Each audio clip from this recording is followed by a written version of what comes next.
Brilliant. Jacoby, is it Jacoby or Jacoby? How do you pronounce your name? Oh, it is Jacoby. It is Jacoby. Hey! What's up, everybody? All right. How are we Ian. doing? Hi, hi, folks. All right. Hi, How you Ian. doing? Nice All to right. have you here. And Steve Ness. Hello. Oh, good evening. Oh, from Scotland. We know Steve. And Patrick. Hello. Hello from Wales. From Wales. Brilliant. We know Pat as well. Pat, yeah, Pat's mate. Pat's does all like it. Oh, yeah, Pat and Steve I know really well. Hi, Gaz. How you doing? Steve wants to turn up to one of my gigs, one of his solo gigs. He turned up at the bar, so I'm getting to guess what time you're going on. So just come off. Yeah, that's right.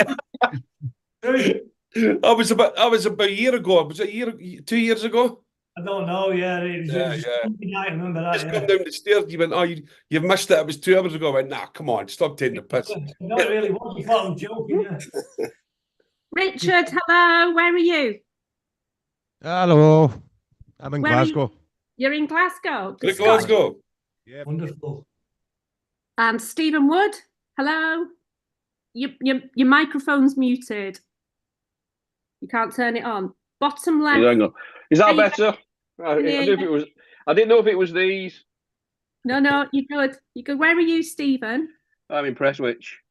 Prestwich. Oh, down the road. Very good. And Simon, hello. Well, I know. Anyway, the friendship. I used to go in the friendship vault all the time. Gaz, I met you in the Lime Tree. You came on my radio. In the curry house, didn't you? And you came on my radio show. Yeah, I was saying that, yeah. I was saying that, yeah. Just wondering, I thought that, because when she said Prestwich, I thought you were going to say Astley. Can't right, no, yeah. Got false teeth at the moment. I couldn't find my teeth before because my work done. I look false teeth. If I take them out, I'll definitely like a cottage market trader, won't I? Can't talk, but I've got a lift. You've got a lift. You got a lift. Full sacks with these in. I was just saying it sound like Phil Sachs. He's in the show next week. It's the Phil Sachs special next week. It's really funny. Go get Phil and Latch on. Awesome. Steve, stop talking first. Latch isn't here. He was going to come. We still have to say hi to Simon. Simon, where are you? I am in Leicester. You're in Leicester. Hello. Hiya. Oh, there's Latch. Here's Latch and here's Jay. I know Leicester. What's that? In fact, what's Jay, the train station called in Leicester? Tiffin. He used to go in there all the time in Leicester. Oh, there's Jay too. Jay. Hello. You might remember Jay from one of the previous episodes. Jay was a really good friend of Paul's. Yeah. Hell yeah. Right. Latch, we can't see or hear you. Gaz might think that's a good thing. Not a bad thing, is it? And who's iPhone 2? We don't know who there's somebody that's we can't see or hear iPhone 2, whoever you are. Oh, iPhone 2. But welcome anyway. Jay, where are you? So I'm in the UK. I'm down near London, near Stansted Airport. Okay, brilliant. Has anybody not introduced themselves? Has anybody not said hello? No, I think we've done everybody. Who's iPhone 2? Bottom left. Do we know? That you, Nathan. Never mind. Okay, a bit shy. Well, you can always say hi later on. All right. Latch, you going to say hello, Latch? No. Oh, we know he's there. All right, Latch is being shy for once. All right, well, thank you, Gaz, for doing this. It's brilliant to have you here, and it's really nice to see everyone's actual faces. I feel like I know everyone really well. It is. It's brilliant, isn't it? We should do this like on the regular, really. Let's try and like organise one every month. I'm super down. Yeah. That's really nice. You hear me? Yes. Yeah. It is. Right. Who's that? Latch. Was that Latch? I've got the sound and I have no idea. You would think I would know what I'm doing with technology, wouldn't you? Bottom left, if you go to the bottom left of the screen, Latch, yes. The very bottom left, you should be able to turn your video on. It says start video, FaceTime HD camera. Oh, I don't. I'm on a. Carry on. You can hear me. All right, we can hear you. He calls me all the time for being a Luddite. He constantly gives me grief for it. Turn the camera. So, Gaz, what did you think of that episode? Was it as you remembered from our conversation? No, I remember bits of it. I've been in the studio all day. Well, actually, it's night time, isn't it? So I can't remember bits. Yeah, I was very diplomatic, I suppose. But yeah, I remember. You were very diplomatic. You were very generous. I think we've done 3 chats that have both been at least an hour. But I always feel like we've loads more to talk about. I always feel like we've not finished, even though we've done and we've already put out the first hour that we did on Zoom, the very first thing we did, and then tonight's actually was the third conversation we had.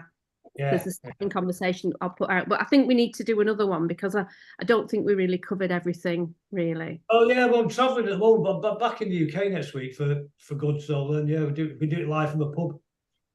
Live from the pub. Well, that brings us to our first question, actually, which was from Ian. Where are Ian? Ian, do you want to ask your question? Yes, Gaz. Yeah, been a big fan of the band for over the years, and sort of followed all your sort of different stories, and know that you've been away abroad and lived abroad, and just really know that you're coming back. What is the best thing that you're looking forward to living in Britain full time or living in Manchester, Salford?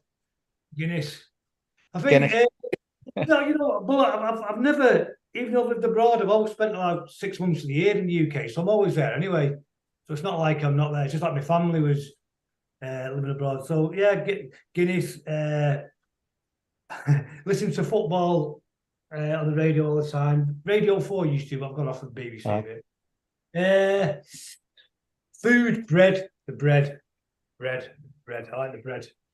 Actually, the best bread I've ever had, obviously, was at Angela's place in France. But that's obvious, isn't it? But yeah. Oh, yeah, those baguettes. Food, yeah, things like that. And it's funny because when I go back to it, because I spend 6 months of the year there, first few days, like I'll go in a pub with my friends and I'll be taking the piss and I'm not on it. It takes me a few days to catch up with them. And I feel like, so that kind of stuff as well, that kind of, I get put in my place straight away. Yeah, missing that sort of banter, yeah.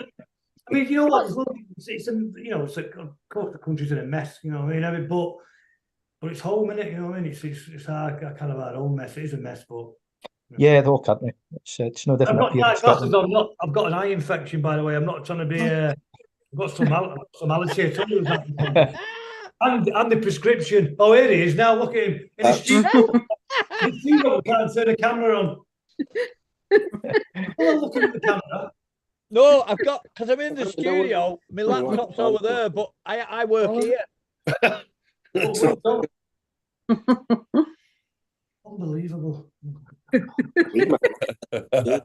So Ian, you had a second question, Ian. Yeah, just a second question. Obviously, this tour's coming up, guys, and sort of from the outside, we're seeing it is going to be, could well be the final chapter of the Mondays. Certainly in its current guise, probably. When there's stories in the press that it's going to be put to bed for a number of years. Do you think it's probably going to be the last time to see you as playing in this sort of format, or certainly the musicians being part of the band, the original musicians? Yeah, apart from without Paul, yeah. But yeah. Well, Barrowlands, but it's good. I'm going to be playing Barrowlands, really, because we don't have any say in what venues we play. We don't have any say in the price of the tickets. People think so. We don't get, Well, I'm glad at Barrowlands because we've always, everyone. I don't think you have a bad gig there, can you?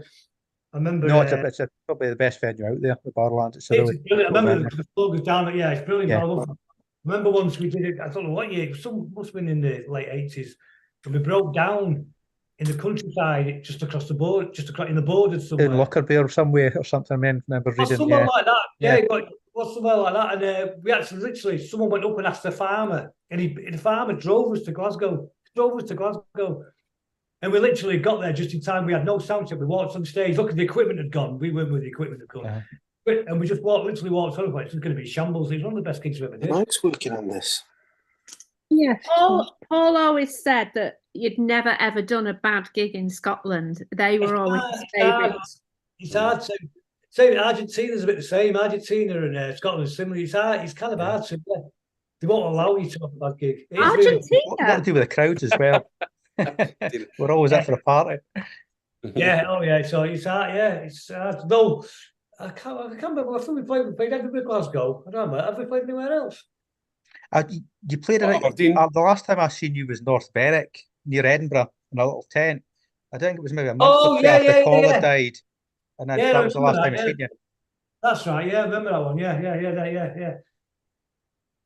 Yeah, I do remember that actually. Yeah. Aberdeen as well. Oh, we've done Aberdeen. I remember doing Aberdeen in the early days. Yeah, that's where I got. Yeah, that's where I was in. Yeah, that's where I come up to see us. Remember? Yeah, but we did it in the 80s at one point. I remember we'd ended up back at someone's place. I don't know even where it was, and I ended up walking back to the hotel. It was a Sunday night, and it was about. It must be like 12:30, 1 o'clock in the morning, and it was Monday morning, and I was on the street on my own walking to the hotel somewhere, some main street in the centre of Aberdeen. And there's a older guy on the other side of the road walking. I could see him looking at me, and I wouldn't even attempt the accent, but he just went, "Hey, pal!" I was like, "Oh." He walked right over to me, stood right in front of my face, and went, "I come up to the accent, and went, do you like jazz?" Trick question this, and it's a loaded question. I went, "Do you?" He went, "I love it." I went, "I love it." He went, "Good pal," and then just walked off. That's all. Random. It's weird how you remember little things about little cities. I always remember that. Yeah. Aberdeen. It was meant, and there used to be a good retro second-hand shop. Paul used to always take us to in Aberdeen. I think we played. Where did we play? We didn't play Dundee. We played somewhere near Dundee. Dundee, yeah, he's played Dundee as well. Yeah, because I remember it was Dundee. Yeah, and that's where Nathan, the manager, got met some girl and got she took the takings to the gig off him. So he said, looking back on it. Somebody said that in one of their interviews. I can't remember who it was. It Bez? Yeah, I think it was Bez. That on Nathan's first night managing the band, some girl that stole all the money. Stole all the money, yeah. Yeah. That was Dundee. Yeah, I remember walking up to the Capitol and stuff. Yeah, typical Dundee. It's not. I've been a couple of times. I did this voluntary thing. Disabled living in the late 90s, and we went a week in Dundee. I loved that. Loved it. I've not been up for a while. Oh, you're in Preston now? I'm in Preston, Holton, in between Preston and Blackburn. Holton. Holton. I'm from West Holton, outside of Holton. Yeah, don't tell too many people though. Bamber Bridge, near Bamber Bridge, is it? Bolton and Wigan. Is that where the Holton Weavers are from? Then is that where the Holton Weavers are from? Yeah, and they call us care yedders, as in cow headers, because the farmer had a cow trapped. His head was trapped in a gate, and to free the cow, he chopped the cow's head off rather than chopping the gate. So people from where I'm from are called care yedders. Yeah. That's just past Little Holton, isn't it? Or past Little Holton. Yeah. Yeah. It walked in. Yeah, that's right. Yeah. Yes. So do you have? Presumably you've got some gigs coming up in Scotland in this next. You've got 19 shows, I believe. First 3 gigs are in Barrowlands. Yeah. Oh, okay. Oh well. I'm going up the night before. I'm going up the day before because Liam and John Squire played the day before, so I'm going to go up and see that. Well, that's a couple of weeks' time, is it? Yeah, that's the night before. They start theirs the night before. Yeah. I think I'm back in Namibia at work. Yeah, so I'm going to go up and see that. Really interesting. So I'm going to go up and I think Neil Maver's tour manager. Well, he is tour manager. Oh, is he? Yeah. Oh, that's good. We should actually talk to Neil Mather because he would have a few stories. Neil Mather used to be the tour manager for the band when they reformed in 2012. Is that right? No, was it the earlier one? No, it was 1999. Yeah, for a few years, and I know he'd have some. He would have some stories to tell. I'll get in touch with him and see if we can talk. He kind of looks after me now. He's tour managing his business. He's Liam, so he's tour managing Liam. He's touring Noel as well. But that's about West Start. He does Liam and Noel. He did, and Richard Ashcroft. And Snow Patrol he does a lot. The coach he does. Right. Does he still work for Simon Moran? No, No, he doesn't. He's independent. So he does that. Him and a guy called Angus swapped tour. Angus. Angus on the Ian Brown tour. He's brilliant. That's right. Angus did the Ian Brown tour. Yeah. Good. Lovely. Very good. He's out there, Angus and Neil. Okay, let's go to some more questions. Jacoby, you had 3 questions. Do you remember what they were? Yeah. Hey guys, pleasure to meet you. Been a fan for a long time. I guess the first question is what was your like main drum hero or like inspiration that got you into the instrument for one? I don't really know, to be honest with you. So I don't know. I'm not. It just happened to be the vehicle that I ended up in the band with. It's not. I'm not. No, I got you. It's never played. I've got no interest in them. Interesting. Very cool. But I had to damage my hands, so I had to give guitar up. So it's never been really my thing. So I like the kind of the state one start to watch Ringo. Peter Freitas from the Bunnymen. For sure. Okay.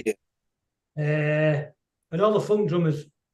I'm not really into the rock kind of drumming and stuff. All the funk drummers, and I like watching drummers, but it doesn't really interest me. And like I said, I never practice or anything. But I can kind of see the funk in your drumming. I can see that. The big band and jazz drummers are great. I like them all. The old, for sure. They're great. Oh, very cool. I appreciate it. The second question is more of a lighthearted one. The first, so well, no, that's dark or anything. Oh, there's one.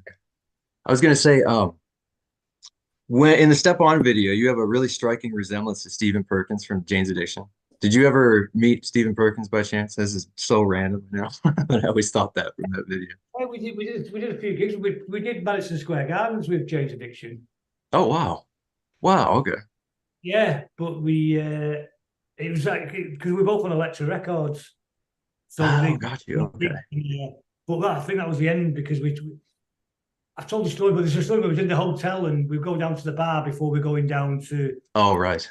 I am familiar. The Curtis story, yeah. So we get stuck, we get late. So so we only end up doing 50, I think about 12 minutes, in fact.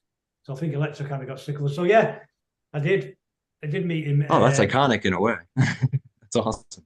Well, so you were late for the show. Why did you only end up doing 12 minutes?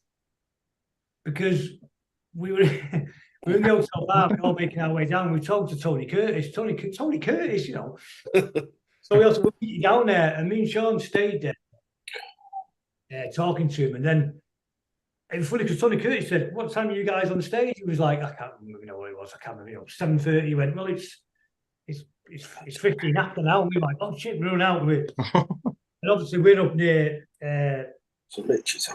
Park, and it's south of where is it, Madison Square? It's south of I can't remember how long time ago. South of Central Square, Times Square, sorry. So we get down there, we're late, and me and Sean couldn't get in. We finally get into the gig, and we're really paranoid. Me and Sean, we're going to go in, and all the band are going to be kicking off. And we're running to dressing room, we're the first ones there. No one else had turned up, so everyone turned up bit by bit, and by the time we'd all arrived, our stage time had gone. Oh, Stephen Perkins, the drummer, isn't it? I'm thinking of Perry Farrell's the singer, isn't it? Stephen Perkins, the drummer. Yeah. I thought you guys looked similar because you had long curly hair. I was just I look like Martin Streisand as well, don't I? Did you end up cutting your hair off because your hair was thinning, or did you just decide you didn't want long hair anymore? No, I didn't cut off in the early 90s. Yeah, up in the early 90s. Because you had a proper like, you could have been in a heavy metal band with that mop of hair, couldn't you? Yeah, definitely a different look. The purpose thing, it just kind of it just grew. I just never got around to it. Cut, and it wasn't. It was just a silly one, wasn't it? Yeah. It was good. It was good. Okay, Jacoby, you've got another question. 2 more. Oh yeah, my final question is, what are you listening to at the moment? What's Gaz's chill out album? Like, what's your go-to? I listen to Bob Dylan and Leonard Cohen and stuff like that kind of. Oh sure. Yeah, you guys are talking about Cohen in the chat. Most of the time, and a lot of reggae. Bowie. Stuff. Okay. Bowie. If you could recommend me one reggae album, that'd be my closing question for you. On the reggae album, One reggae album. Any of the King Tubby mixtapes. Okay. Re-released and remastered in the early 90s by Blood and Fire, and they were fantastic. I think they've got a few with Horace Handy on as well. Really good. Fantastic. I love Horace Handy. That's awesome. The early Wailers stuff at the Old Grey Whistle Test in '73, I think it was the last time it was a full Wailers lineup. Oh, wow. Yeah. That's a brilliant record. You probably find it on YouTube, yeah. And his like said, thank you, guys. Probably listen to Bowie, obviously. Oh, great. Thank you for answering my question. I appreciate it. Okay. Is Lee here? Lee DeVal? He's not here, is he? Is he here? All right. Well, I'll ask you Lee's question. He says, can you give us some stories from when you were at music college with Himmet and Paul? Have you got any particular memories of that? Really? Oh, it's kind of a good benign time then. No, not really, nothing really. I don't know why we just kind of did that to get out of the house. You know, we didn't pay attention. We weren't good students or anything. Oh, I remember for your exam, people had sent demo tapes into the studio we was doing, so you have to listen to they give you like 20 cassettes and you have to choose one, and they kept us all separate to choose them. And by pure coincidence, me and Paul were the only one who chose this one person, the same, and it was and the only person who didn't really leave a name and address, so the studio tracked them down, and they were actually in an institution. Institutionalized. It was like some mental health thing. So that was quite funny. No, not really. It was all quite, quite boring. Were you involved in it? Because Paul wrote a song with Himmet called Ram Raider. Were you involved in that at all? Yeah, because they put us in groups of three. So the three of us did. I don't remember that. We went to one called The Assassin. Right. Okay. And then there was another one. We had Himmet doing his guru thing on it. But I can't remember now. All right, we need to track those songs down, don't we? Because Ram Raiders has gone down a storm with everybody. I've played it a couple of times at the end of the show, and everyone loves Ram Raiders. It's hard. Have you not heard? I'll send it to you after this, and you can have a listen. Go up. Was someone just about to talk? No. Okay, Mark Turner. Hiya. Okay. Mark, that's Mark and Janice. Mark and Janice, isn't it? Right, okay, you have a question. Do you remember it? I'm going to sneak a question in, though, Angela. Gaz, I didn't know you were coming back to the UK permanently. Where are you going to stay? Well, I don't know. Whether we buy a house up to the Wi-Fi, won't choose. I don't know. Probably. I'll be staying in Worsley at first. I'm staying with my mum, with my mother at first. British Town, Worsley, on that neck of the woods, where she lives now. I don't know where we're going to. Whenever my wife says we're buying, I don't care. I live in a caravan. Just curious. I live in a caravan. I don't care. I really don't care. So we're in Flixton, Manchester, but I'm from Salford, Lower Broughton. That's from Lower Broughton. There you go. And I didn't even know till today that Angela's from West Horton. Near Walkden. Yeah. Whereabouts in Lower Broughton are you from? So I originally did in the old terraced houses, but we ended up on Spike Island. Not the Widnes Spike Island, Spike Island in Lower Broughton. Yeah, my nan, same with my dad's, my grandma, she lived on Rigel Place, 3 Rigel Place, Spike Island. That's well, I know Rigel Place, around the corner, yeah. So she lived 3 Rigel Place, but she lived on, then before I lived in a street called Caroline Street, which was terraced houses. And I knew that as well. That's where my dad was born. So my dad was born and grew up. We used to go there every Sunday. So you must have been displaced to Little Holton, because usually anybody... No? I've been a Little Holton in my life. So you weren't from Little Holton? No, nobody was. Well, Paul was born there. Paul was born there, but only lived there for 3 weeks because his grandmother lived there, and so his mum went there as well. She might be born, but no one really grew up there, did they? Well, there you are. There's a myth gone, because everybody thought you were from Little Holton. No, I went about 4. I went out with a girl there once. God, take your life into your own hands. Got a little. That's right, yeah. Like Flixton. I remember we used to play football against Flixton United, and they were insane as well. They were nuts. Flixton United used to wear red and white stripes. They were lunatics. Remember that? So that's all I knew about Flixton. But yeah, we all grew up. I went to school in Swindon. Sean always says he's from Little Holton in interviews. And the reason he says that is because Linda's mother, so Paul and Sean's mum's mum lived in Little Holton. She was displaced there.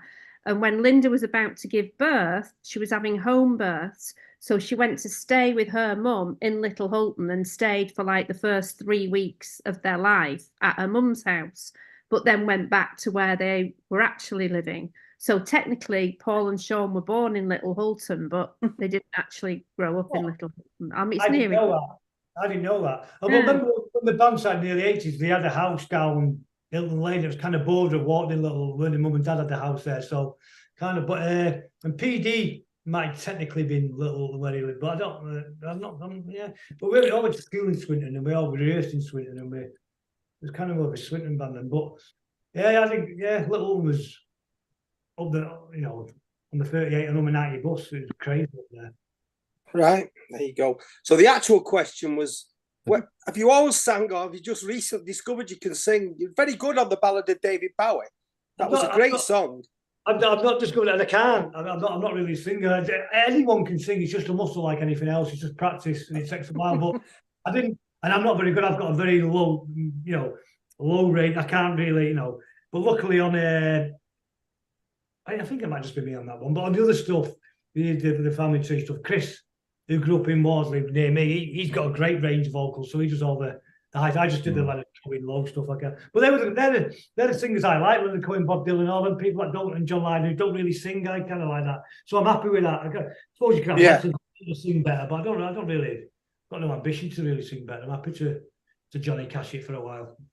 Right, okay, right. Who else is in your Yogi G and the family tree? And I'm sorry, I said it wrong. I said it was Love and the Family Tree. It was, we changed it because there was some Christian guy from Atlanta got in touch with me and said that's our church from somebody. Well, I can't remember. He was anyway. We changed it. Latch, and he was on the producing, he does all the strings and co-writes. And then Chris Barton, who sings, plays guitar, he's got a great voice. He grew up in Wardley, behind Nana's, when we did our first demo. But he's 15 years old. No, he actually went to Ambrose, Paul's school as well. Right. He's younger than me, so I didn't know him, I met him in Canada, actually. And then Mikey in Warrington, he does the guitar. Right. Good. Okay. So we've got Rowetta things on we've got Mike in Canada, the kind of rapper rather than Rowetta done some stuff. We've guest people coming doing stuff. So what are your plans for Yogi G and the family tree? What are you ambition and idea? I should take it more serious. I've got no plans really. We've got to finish the album, nearly finished, get that out. Put a couple of singles out, but I should take it more serious. Well, I don't know. I think you're doing pretty well. Yeah, I mean, songs are really up in Scotland. So I'm doing that. I enjoy, in the studio we take it serious. We do stuff, but it kind of we're probably all a bit, a bit too casual about it, really. Anyway, yeah. But isn't that really how you should be about your music? It shouldn't be about it being a business. I think that's when it kills it, isn't it? When but the reality is these days you have to do all that. You can't really rely on other people to do that for you, especially when you're a grown man. But yeah. But isn't that when if you think about the Mondays, really, like the days when Phil Sachs was managing you were probably like the happiest and most exciting days, and then when it became like an imperative to earn loads of money, that's when things became a bit more fraught. Or is that not the case? Well, it's always the case, isn't it? Of every band, it's always the way when there's pressure. It's always the way. I mean, with hindsight, the early days are always the best, but probably not at the time. When you freeze in the back of a transit van, sleeping on the service stations, it's not. You know what I mean? So it's kind of Right. Where's Carlisle Street's around the corner? Okay. Does anyone else have any other questions for Gaz? Yes, I've got one. Okay, go. Right. Paul Ryder said, echoing the Bunny Men would have been the only other band you would have joined when you started. What would be your other band you would have joined? Echoing the Bunny Men. That's why when I was at school, I probably, so I can't remember how old I would have been, like 70s, 11, 12 or something, like, or maybe 1980. And the Scar, maybe 79 when the Scar thing happened. There was kind of a few mods. There was only about a handful of mods at our school. There was me, a lad called Anthony Perkins, who ended up in a band with. There was a kid a couple of years older than us called Bez, who was scared of. We didn't talk to because he was younger than. He was a couple of years older than us. And Nigel Day was Mark Day's younger brother, and a lad called Ayresy. And Ayresy, I met on the bus in town on a Saturday. We used to go. You go spend a day in town in Manchester, the city centre town on a Saturday. You get the bus back at Greengate in Salford. And it was on the 38 or the 90, whatever the bus was. And Paul Ayres had this album. I said, what site did I Echo and the Bunnymen? I said, never heard of him. He said, oh, do your tape. And after that, I was just addicted. Yeah. And then so me and Paul connected really with Echo and the Bunnymen because he was a massive fan. And he took me to see him in Liverpool. I was at school, just finishing. Was it Crocodiles, the album? Yeah.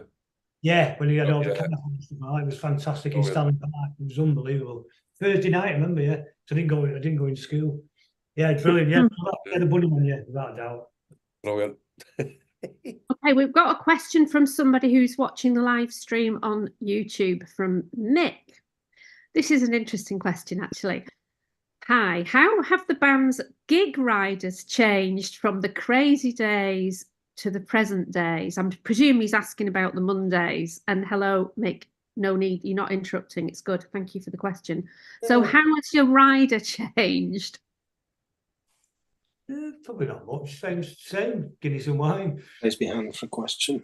We don't. You know what? We don't really say much. No, we just have what's put there. We don't do that. None of us really. But somebody's making that decision. The management presumably are making that decision for you. Then have you noticed that things are different? Are you getting more now? Because back in the day, you had hundreds of liggers that used to all come backstage, and everyone used to drink all your rider. I mean, presumably that now gets anticipated, perhaps. I don't know. We still share it out because we get. I don't know. Mark drinks all the beer. Dan do the wine or the Guinness, and I only have wine before I can't go on stage after drinking beer or Guinness. I've got a bladder like a diabetic racehorse. You know what I mean? I can blast. But yeah. So yeah, it's funny because we had a discussion with Angus, the tour manager, recently, and I said, they put loads of stuff, herbal teas and loads of like honeys and food on that we don't need. It's an old ride about 20 years ago, we don't request anything, so they just give what they think we want. Yeah. I can't talk with these TV.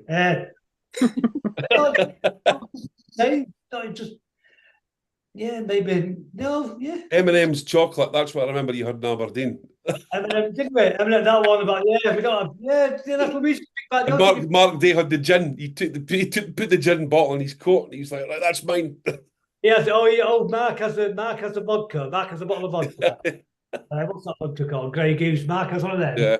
And I think Bez has a tequila.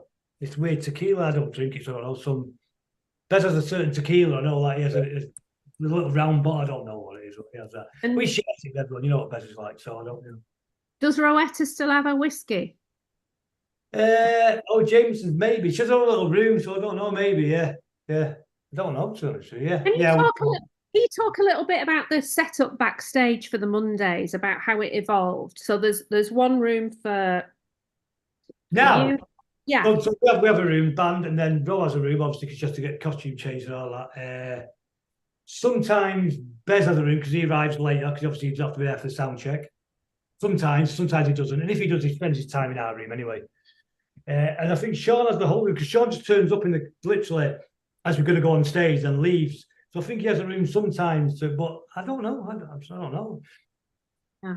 This is where my room is. That's where I stay. So so it's pretty. That's the usual stuff, but it depends on the venue and stuff. Yeah. So the way Sean is, then, does he not really interact with the band? If he arrives just before the gig and leaves before you're even off stage, do you not really? So as we go walking on stage, he just arrives, or he's arrived 5 minutes early. Yeah. Oh yeah, and then as the last song's finishing, he'll go. So when we come off, he's already gone. Is there been when he's left stage? Yeah, maybe that. Remember, no issues. Can I ask another question? Yeah. Remember, see the Aberdeen gig, you rehearsed the egg, right? And I remember you rehearsed the egg. You were posting that you rehearsed it. And when I come out of that gig, obviously he's never played it. Was that down to Sean not wanting to sing it, or? I don't know. I don't know that. But we'd always have arguments of cutting songs in sets or arguing. In fact, there's loads of times where we'd argue with ourselves, no, we'll do this one, do that one, and someone sticks to one. So three of us could be playing different songs. Yeah. Seriously. It wasn't like, no, so go, no, I want to do this one, we'll go, no, we're doing this one. Yeah. Because I remember thinking, going, oh, we'll hear the egg, but it never. It was on the set list. No, that was it. I come backstage and I seen it on the set list, but he's never played it. Sometimes, I don't know. It could be anything. Sometimes run out of time, or it could be many reasons. I don't know. I really don't know. I really don't. I can't say. I didn't know we ever did the egg live. Did we do that? Well, obviously not. Never. No, I never heard that live. Wow. Mark Turner, you've got your hand up. Oh, thanks, Angela. Listen, the question I've got now just dawned on me when I was listening to the live stream just now. But Gaz, you're from a band in Salford that used to be managed by Phil Sachs from the Underground Market, and then next thing you know, you're working with John Cale, Tina Weymouth, Paul Oakenfold. I mean, what were you doing? Were you pinching yourself, or did that just come naturally to you? Did you think that was right? You know what? It's very weird because you adapt very quickly and get used to it really quickly. And it's weird. I thought about that sometimes where, like, what's it like playing when we're in and playing them? And to be honest, you take it in your stride really quickly. It's really, you don't. I remember I was on tour in America once, and I had friends who took us to see. Her dad was at a bank or something, a baseball game, and New York Yankees are not really into baseball. It took us. And it was like this corporate thing. I remember sitting there and I had a couple of drinks. I remember thinking, my dad was an electrician. And he worked. He used to leave at 6 in the morning and come back at night.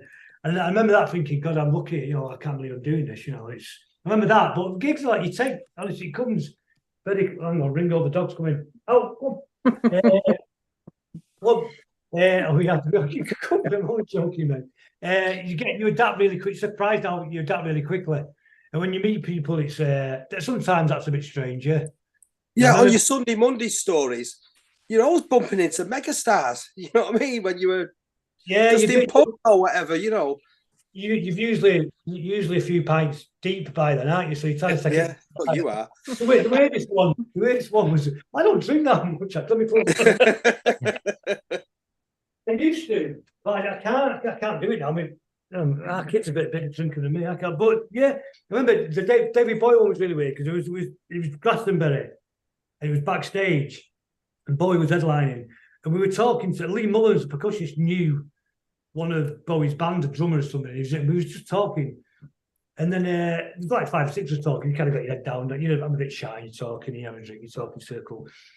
And then this voice talking, I'm talking to him, and I thought, I recognise that voice. You know, somebody, David Bowie. And then everyone kind of filtered off, and I was left with him. I mean, it was about half an hour, longer probably. And he just said, "See the helicopter there?" And he was dead funny. It was really funny. And his parents were from Yorkshire, and he used to do this Yorkshire accent. His dad was from Yorkshire, and his mum was from Lancashire. So he used to do this northern accent really well. He was brilliant. He was dead funny. And he said, "See the helicopter there?" Yeah, he said, "My wife's due to have a baby at any moment, so if she goes into labour, I've got to rush back to New York." And he said, "I hate flying. I hate it." And I think he might have just stopped drinking. Then he said, "I wish I could drink, but I can't." And I remember talking about that because I said, "I don't like flying." He didn't like flying. But he was dead funny and dead kind of normal. Well, not normal. It's David Bowie, innit? But he was really funny. But he wasn't no ego about him or anything. He was amazing. I think maybe when you're rubbing shoulders with really famous people, it probably makes you realise that they're just really like everyone else, actually. Yeah. The really famous ones, kind of. I mean, the story talking now with me and Ian Brown at Top of the Pops with Tina Turner. She was tiny. I remember that, Tiny Turner. And that was kind of like, wow, watching the Ike and Tina Turner review and all that, great music and seeing that was quite special. It was weird. Yeah, it's weird ones. That's some, and then weird ones. You're out. You have to. I remember being at Heathrow Airport, and we were going to South America. And we was at the bar, and Wet came in. True story. And they turned up with that's Leslie McHugh. Leslie McHugh, the basic roles with a singer. And they just let on and they said, "Oh, you having a drink? We had a drink." Wiped the floor with us. And then they were great. They were really good lads. And then Aha, the Norwegian of all weird bands, Aha. Top of the Pops, we went out with them and they were really good lads as well. Apart the skinny one who I think he didn't. No, he was the singer like the one that looks like Mark and two big jaws lads. They came out and they were all right. The skinny one he didn't. And the weird ones, I remember the days of the Bulldog, Curiosity Killed the Cat, remember them? Yeah. Like posh boys. They were staying at the Sandpiper in Fallowfield. When they were going back on a Sunday night drinking with them. They were really good lads. It was weird. The ones you don't think you're going to get on with are the ones you kind of get on with.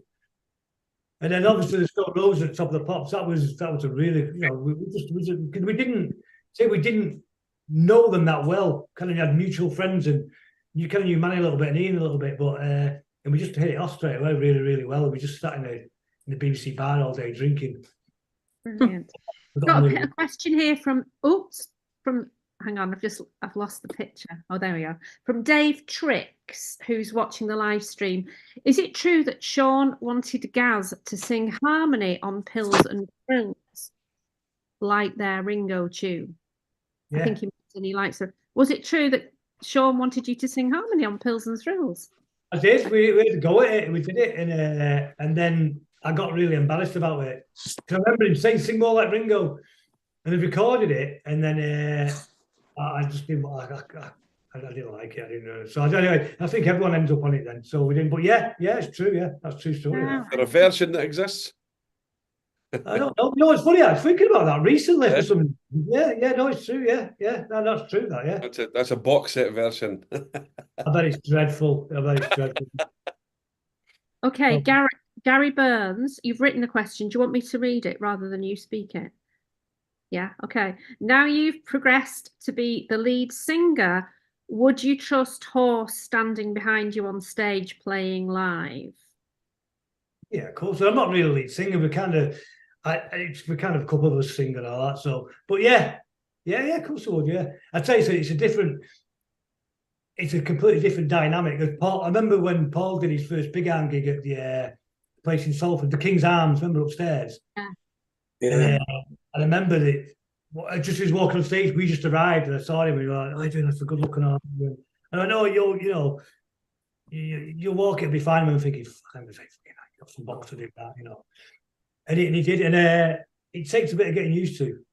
I don't like people looking at it's weird. It is. It's a completely. I can understand how singers take on personas.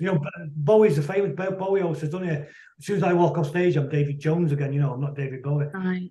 Yeah, I can understand why they do. I can really understand, and I can because it's a real. I think you've got to be a certain kind of person. Yeah. Patrick, you have a question. Yeah, only a quick one, Gaz. We've spoken before and you said like the two standout gigs for you was Ellen Road and Rock in Rio.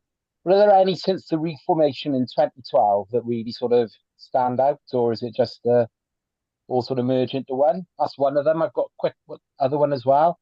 There was a place in Wales we played the first gig. It was in like a gym. Was that Bridgend? Bridgend. Where's that? No, it was Hereford. Oh no, there was one in the first one. We did like a warm-up gig on a Wednesday night. It was the Champions League in 1999. It's when Roy Keane equalised against Juventus, and we delayed going on stage because of it. But it's somewhere in Wales. It was Hereford. It was Hereford. Yeah, I was there. Yeah.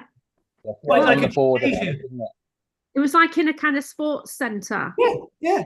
Was that Wales? Oh, see, I got it wrong. I thought it was well. All right, okay. Was that Hereford, right? Oh. I think so. And have you still got the contact details for that church? Because I got a couple of Love and the Family Tree T-shirts. If you can palm them off to them. Oh yeah, Pat does the merch for me. Yeah. Well. Okay. All right. Does anyone else have any other questions? Yeah, I've got one for Gaz. Go on. Hi, Ange, can you hear me? Yeah. Go ahead. Yeah, Gaz. I was just watching the show tonight, actually, and was that your song on at the end? Because I was like, that's fucking great. I was really enjoyed it. It was amazing. So I guess there's an album and new material coming out. I just wondered, Gaz, since Paul's passing, in writing and playing, is there the influence of Paul there? Can you feel Paul? Yeah, I say it to Angela all the time. It's weird because when we first started writing the Mondays, like we did the music and Sean did the lyrics and vocals. Paul was obviously instigated early on, and he wouldn't let you do anything cheesy. He'd always look, and even live on stage. You've worked with him. If you do something slightly like fancy, you'd get that look off him. It'd just be look. He wouldn't follow it through with anything. He could be asked, but he'd just give you the look. And whenever writing, it's always if I do something, I think, it's a little bit cheesy, and he's on my shoulder. And I'm not just saying that posthumously; it's true. It really is. Yeah. But it's funny because we've got an album finished, and there's a track called "The Ballad of David Bowie." And when we got it in, Latch in the studio, and he had the parts up, and he said, "We'd started it a couple of years earlier." Latch went, "It says Paul horse bass here," and I went, "Really?" And there's a couple of bass lines. I remember when we took some in to do some demos, some Mondays that was on the tracks, and he played a bass line on it. So it's quite hard. And so on that song, that's Paul's bass on that, which is wow. And there's a couple of songs. There's another one called. It's changed the name a couple of times, but that's got like. It's funny because you say, I remember you heard when Lennon was doing the Platicono band, and he's saying to all these top drummers, "Play like Ringo." And we can't, they always like get the bass, get the plectrum out and play like Paul, get that bass sound. Yeah. So yeah, he's always there. It's got to be, because he was, we were locked in from day one. So yeah, always, yeah. Oh, nice. Thank you. When you play Monday's gigs and it's not Paul playing bass anymore, does it sound really, really different to you? Yeah, it sounds different. But I've got in ears, I've got my headphones, so I've got a click track and backing track and all that. So I don't really hear it. I can't hear the vocals. I can hear Rowetta. I can't hear Mark. I can hear keyboards and backing tracks. I can hear drums. Can't really hear Sean. I can sometimes. He's singing. Depends how loud he is. And the bass is really quiet. So you're kind of in your own little world. So right. It's different. Yeah, very different. Yeah. It's funny that you'll never be able to see the Mondays playing with you in it. Like it's something that you'll never ever be able to do. That's really on video. And the sad thing is, the very last gig was Isle of Wight that Paul played, and I couldn't get there. I couldn't get out of the country. I couldn't get there. I couldn't travel. I wasn't allowed to travel. I wasn't allowed to leave the country travel, so I couldn't travel. So I couldn't get in there. So that was my biggest. That's probably my biggest regret. The last gig we ever did, Paul, with the Mondays, I didn't do it. Right. Actually, I've just remembered you wanted to talk about the writing process of the songs, didn't you? Has anybody got any last? Or we can come back at the end for if anyone's thought of any. Well, we've kind of covered those with us tonight. No, I remember. Yeah. Loose Fit's one of those I remember because we got to see the SOS band in Philadelphia, and they did this intro with Just Be Good to Me, the big hit. But the intro was about 20 minutes long, this chord progression and all the strings and all. It was like, me, Paul, I can't do a song like that. And we went into rehearsals, we was writing. So that's what Loose Fit was. But then I mentioned to Paul said, no, we went to see him in Birmingham after that. And that's when we was rehearsing in Manchester. And he's right. We saw him again in Birmingham and they did the same thing again. So we started writing Loose Fit. And Mark Day had just got, so me and Paul were doing this kind of thing, this bass and drums trying to get this chord. And side Mach and PD get the keyboards to kind of do this chord and these strings and this chord progression. And Mark was in a bad mood one day. You have a bad day at the office, everyone does. It was Mark's turn that day. And he was playing all this New Green Rock stuff. We were going, no. And he was getting him more agitated. And he just got this new guitar. And he picked it up and he just kind of went, I might not be able to play now. So, and he kind of, I think, is this the lick? I can't even see. To annoy us, he just went, I can't do it very well. But he did that. And me and Paul went, that's it. Just do that. And he went, fuck off. I went, no, just do that. He put it to the oils. Can you just play it again? Because we didn't really hear it very well. I don't know whether I can. I'm not Come on. Pressure's on. I can't see. Hang on, is it?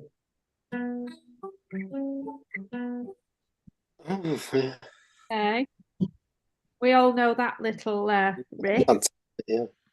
So he would do it to kind of annoy us. And we were like, no, over it. He kept it. And then it was weird because it was only Friday night. Was having a few drinks, and my wife put on Shine On You Crazy Diamond, Pink Floyd. I never listened to Pink Floyd ever. I've never listened to him. My wife does, and there's that bit at the beginning of Shine On You Crazy Diamond. He goes ding, ding, ding, ding, and I don't like that bit. And I went, that sounds loose. Yeah. Mark loves it, Mum. So I texted him. Yeah, he plays it with open strings. Because I remember trying to play it when I first started to learn it, and I played it through chords, and it was the wrong way. And then when I seen Mark playing it, it's open. He does it a different sort of. It's quite awkward the way he plays it, but brilliant. I think I do with a capo, so I don't Yeah. do. Yeah, he does it with a capo, and it's like open. Plays open strings on it, whereas I played it on a bar chord. You play the bar chord? Oh yeah, it's kind of. I done it a weird way. I don't know how I done it, but he's very technical. That's what I loved about Mark. It's not like Oasis or the Beatles. You could pick it up. Anybody could play it. You need to study a bit to play Mark's stuff. I think. Yeah, he is brilliant guitarist. But you know what he's like. You've met him. He's just he don't care. He's not. I said, "How do you play Tart?" He went, "Ooh, it's a fast one, is it?" Yeah, he doesn't tell us. He don't care. He's lovely. He's ace. I love Mark. He's just lovely. He's one of those guitarists, it's him straight away when he's playing. Yeah, straight. Yeah. It's like, it's such a unique sound he's got. He's really underrated. He's really underrated because he doesn't. He doesn't promote himself. He's not really. He's got his. God, he can drink though. Every now still, and he's about 5 years old. He'll drink every gig, and you'll see him. He comes on with a orange vodka, and he's drank before and after that. And he's one of them. He's like he never misses a breakfast in the hotel. Like I don't eat breakfast. Sometimes I'll go down and have a coffee with him, and he's like he never misses. He goes, hangover. I go, no. Yeah. Never has an hangover. As long as he gets his breakfast. He's lovely. And driving back after the gigs, it's funny because I drove back from Scotland. I think it was the one you mentioned before. Yeah. I think it was the first one without Paul. And we stopped. We used to stop every 20 minutes so I could have a piss and so Paul could have a cig. Mark leaned over to me and went, it's, weird not stopping all the time for Paul. He got really upset. And we'd get in the van and Mark we sit Mark in the front with the driver, so we annoy the driver because he never shuts up. He's really drunk. He's like a teenager. It's hilarious. I remember and Paul used to get a bit frustrated with him sometimes. Go, oh Mark, shut up. And he said the last time he'd had a real go at Mark. Said, oh, turn it down, turn it in. And then as we got to Mark's house to drop him off, Paul went, Mark, I'm sorry. I didn't mean it. And Mark went, I know. That's the kind of thing we had, but we kind of Mark was particularly traumatized, wasn't he, about that on the day that Paul passed away? That was horrible for Mark, wasn't it? He talks about it quite a lot. Because Mark went and the night before I got upstairs with my mum's, I said to my mum, about midnight, ring Linda. We found out it was about 11:30, quarter to 12. Ring Linda to see how Paul is. She said, it's a bit late. I went, yeah, but ring him, a bit concerned. And she rang me, she went and checked on him and said, yeah, he's snoring. So by midnight, he was certainly still alive at midnight. Yeah. But, yeah. Anyway. Mark, it's funny. Mark's kind of one of them old school, straight out of a Lowry painting, and he doesn't show his emotion. You know what I mean? And he really doesn't.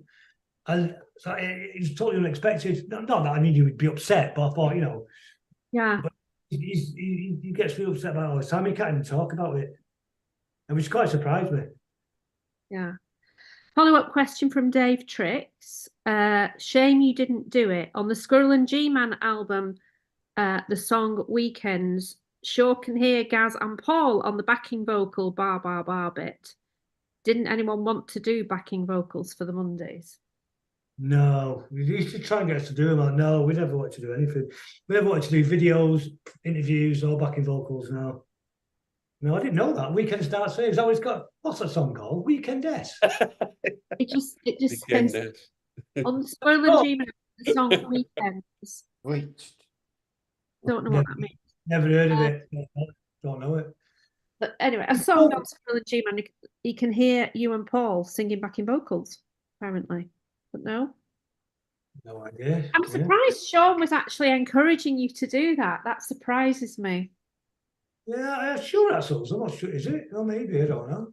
Maybe. I don't know. I have no idea. There was a song called Weekend Starts Here we demoed, and that was one that became Paul's nickname. He started off with the bass line going ding, ding, ding, ding, ding, ding, ding. That was it. And it was, I would say things with Paul. Like if there was something, me and Paul would do, if there was something, Paul, I always call it horse. If something happened, I'd just go, and he'd go, ding. If he saw something that looked like me, he'd go, ding, ding, ding, ding. You try it. That was his nickname, ding, ding, ding, bass line. Yeah. Yeah. All right. Does anyone else have any other questions before we go? It's 10:10. So anyone else have anything else they want to ask Gary? I don't know if you can hear me, but yeah. If you had a lock-in, Gary, which 4 people would you invite? And they can be living or dead. Definitely Leonard Cohen. Oh yeah. Oh yeah. I'm available, Gaz. Pardon? I'm available. What's he saying? I'm available. You don't drink, you just talk. Imagine you pissed.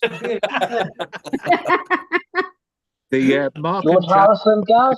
So that's one choice. Who? Sorry? George Mark Harrison? They only count as one guest because they're always a couple. Right, oh, right. No, Leonard Cohen be one, maybe Bob Dylan. Can the Beatles count as one? Yeah, why not? Yeah, why not? George Harrison or Lennon, probably, yeah. Paul? Paul could be a good one, but he just wants to talk about himself all the time. Wouldn't he? Last time we did a gig, I saw the Bunnymen in Scotland, and I said, I remember what passed, I said, started talking about, we all talk about Leonard Cohen because they got me into Leonard Cohen. And I said, anyway, great gig, best band in the world. He went, yeah, I know. Georgie Best would be a good one, wouldn't it? Georgie Best, probably, yeah. Janice is suggesting that maybe Paul would be a good guest for you. What, in the pub? Oh, right, maybe not in the pub.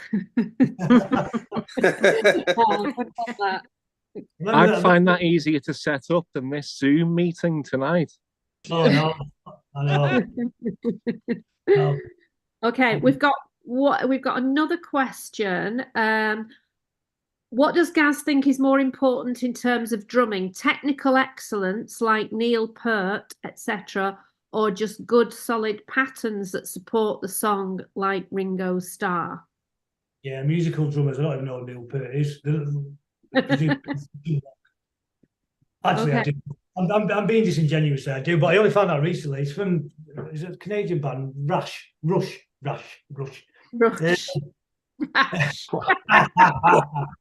don't know. No musical drummers. Ringo, Charlie Watts. No, definitely musical drummers. I can't be. I'm not interested in technique, obviously. And Stephen Wood has just posted the track listing from Squirrel and G-Man, and there is a song called Weekends. It was the same one. There used to be a song called Weekend Starts Here. It was a really early demo. I can't see properly because I've got my bad contact. Sounds like it would, wouldn't it? If it's Weekend-esque, Weekend Starts Weekend-esque. It's Weekend-esque, yeah. So you start the bass line going ding, ding, ding. So maybe it's Weekend Starts Here. Maybe that is it. I don't know. That's my drum roll, does it? It's been a long time. Okay, Gaz. Last words. Anything you want to share with anyone? Do you want to talk about anything you might have in the works to Commemorate Paul, or is it too Well, early? I'd love to do a gig. We'd love to do a gig for Paul. Love to, but, you know, we've got to try and get something to do a gig. Definitely. And it's weird. I mean, the podcast have been absolutely brilliant. Like, I can't watch them all because I get a bit too emotional. But he was really funny, weren't he? And that's what people don't see. He don't obviously talking dark in the podcast, so he don't really talk about. But he was really, really, really funny. Him and PD and Pete Wiley, the three funniest people I've ever met in my life. You know, and he was so funny, hilarious, really dry, and not quite. Was he quiet and shy? He was shy, quite, but he wasn't, was he? You know, he wasn't. You know, he wasn't. He certainly wasn't a wallflower, was he? You know what I mean? I think when he was out of his comfort zone, he just regressed and became very introverted and shy. But when he was comfortable and in his element and with people that he was comfortable with, that's when the humour and the wit came out big time. Yeah, because I think, you know, when I came with age as well. When we were younger, he certainly wasn't shy, you know. You're probably right. Well, I wish people had known how funny he was, because he was really, really, really funny. Really funny. Really funny. Yeah. Clever funny. Yeah, clever funny is very, very true. The names alone. What can you think of some of your favourite? We read them out at the funeral, didn't I? Mean, in one of the speeches, the names came out. You were Myra Hindley for a while. when you had Call me. Cotton used to call me as well. He was Alf Roberts, weren't he, for a while, and you know, there's loads. We had some, but he came up with some of the great names. PD came up with some good nicknames as well. But Yikes was one of my favourites for Steve Osborne. Yeah. We'll have to try and get PD actually, won't we? Because he covered some, you know. Maybe we'll try and get you and Mark and PD all together. That could be fun. Yeah, that'd be good. Yeah, that'd be good. Yeah. It's PD's birthday soon, March 7th. Yeah. Okay, brilliant. Well, let's do this again very soon. Is there anything anyone wants to wrap up with? Anything anyone wants to say before we go? No. Just take care, guys. See you soon. Gaz, thank you so much, and thank you all for being here. Oh, what was that? What was that? Oh, do that again. Was it? Brilliant. No, I think we know what it is, don't we? Yeah. One more time, Richard. Go on. And Sandra. Come on, one more time. Oh, here we go. Brilliant. All right, thank you so much, everybody. Really appreciate you all, and let's do this on a regular basis. This is really absolutely. See all of your faces. Finally, kind of feel like I'm getting to know you all a bit better. Thank you, Gaz. You know what, Andrew, forever. Thank you for doing all this. You know what I mean? Just thanks for doing it. You know what I mean? Yeah, truthfully. No, it's been a real pleasure. It's been really cathartic for me. You know, it's been brilliant to actually be able to do that. What a gift to have that. You know, and to I've forgotten what I used to do on a Sunday night at 8 o'clock. Can someone remind me? Because I just can't remember. I can. I just love all the banter. I love going in the chat and everybody chatting amongst themselves and people arranging to meet up, and it's brilliant. We'll all have to do this physically at one point. That would be really good. And Angela, sorry. I loved the comment you made last week in the comments when somebody put, "Oh, no more bonus ones." I love that, the way you put them straight. Yeah. I mean, that's a bit like saying if you don't like Coronation Street, writing to the producer and saying, "Can you stop making them now?" Because I think that might have been something to do with the bean, don't you? Definitely. Bean. That's made me laugh all week. Bean Rider. Yeah. But it makes a change, Angela, to hear your mischievous laugh. Yeah. Yeah. does anyone else think that Horse is looking at us and he's thinking that at least for a couple of hours tonight, some of the streets of the UK and the United States have been a bit safer because we've all been on YouTube. Yeah. You'd get served quicker tonight, won't you? That's true. Are you in Liverpool, Gary? No, I'm living near Oxford. Oh, okay. It's the witness protection program. So obviously that's not my real name, and I don't put my PIN number next to my real name when I'm on the live chat either. Right. Okay. We can give us that. Latch is in the witness protection program. Hey! now you look at the camera. Now you look at the witness. John, where are you? We missed you at the beginning. Where are you coming to us from? Near Birmingham. Ah, okay. So we got just north of Birmingham. Pretty much the UK's represent. We've not got anyone in Northern Ireland, have we? We need somebody in Northern Ireland. Other than that, we covered, and we got Detroit in the house. I was gonna say, Michigan here. I'm like the only American here, I think. Yeah, I think you are. Well, besides, you guys live in here too. It's an absolute privilege, man, to talk to you. Yeah. Detroit, apart from Memphis, the music, Detroit and Memphis, Detroit's an amazing city. I know wanted the Lions to get to the Super Bowl as well, they didn't, but they'll get there eventually. I had a weekend in Detroit back in 2016. I loved it.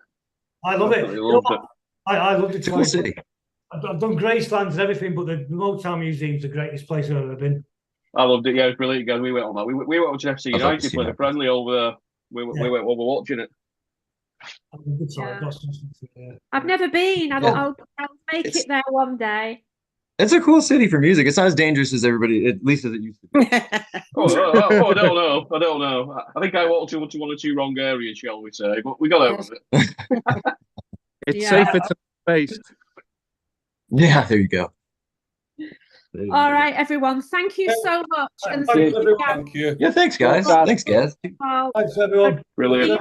Thank you. Bye-bye. Bye. Bye. Sweet.